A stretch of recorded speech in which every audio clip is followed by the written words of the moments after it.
Hello, and thank you for watching and listening in today. My name is Marc Blatstein, the physician founder of Physician Pre-Sentence Report Service.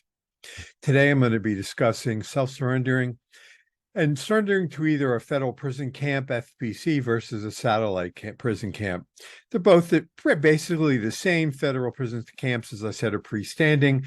Satellite camps are adjacent to higher security facilities. Sometimes the program is offered at satellite camps. There are more of a variety, but I'm going to concentrate on what I consider the overriding caveat, which is being unprepared. And that I consider being paramount, which means that after the guilty verdict, as you prepare for the pre-sentence interview, you really have to have guidance, in addition to your attorney, with someone who is familiar with the Federal Bureau of Prison system as you prepare for the pre-sentence interview and understand the importance of the interview, your personal narrative, your allocution, which is your conversation with the judge, and then the importance of how your reentry plan is going to be received with your first time that you speak with your case manager. And so now back to myself. I had my felony. I was 2006. I've been in practice for 30 years.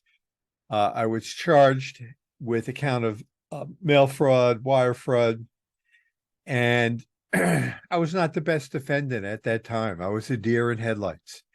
I'm grateful that I was able to get my medical license reinstated, but I was not that smart at the time.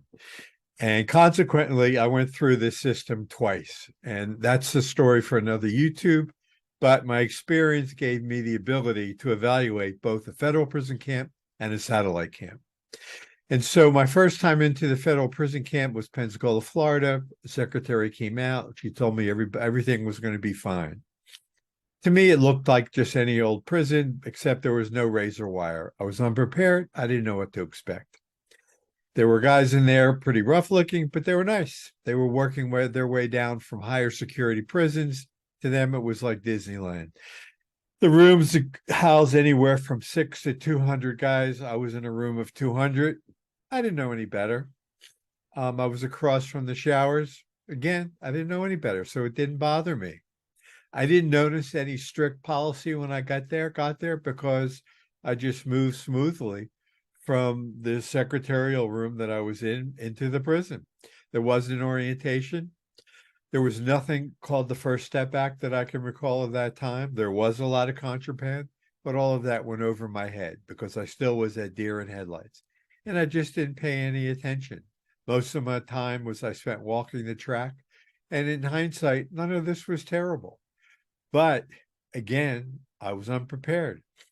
And being that deer in headlights, I have to say that I did not give a 100% accurate explanation to my attorney as to what happened for my defense. And so that is on me. But when I was talking to those that were, if you will, other inmates with me, I let them know that I was going to appeal the indictment, not the sentence. And all I got with it was a resounding no, don't do this. But I thought, well, what can happen? I mean, I'm not appealing the sentence, just the indictment. And so one year when they came, I went home and the day for the appeal. And I went in and the judge said he didn't want to see me back in the same courtroom. Well, guess what? He didn't. And the gavel hit his desk and off I was to another year and a day sentence, this time into a satellite camp. And brother, that hit me like a ton of bricks. This time I got to see fences, guard towers, walls, guns, razor wire, and very strict policies. I went through the screening and I was locked in solitary confinement. And when I was put in a cell, I was a basket case. It was like, I wasn't prepared for that. What am I doing here? And the guards thought I was just a nutty white guy.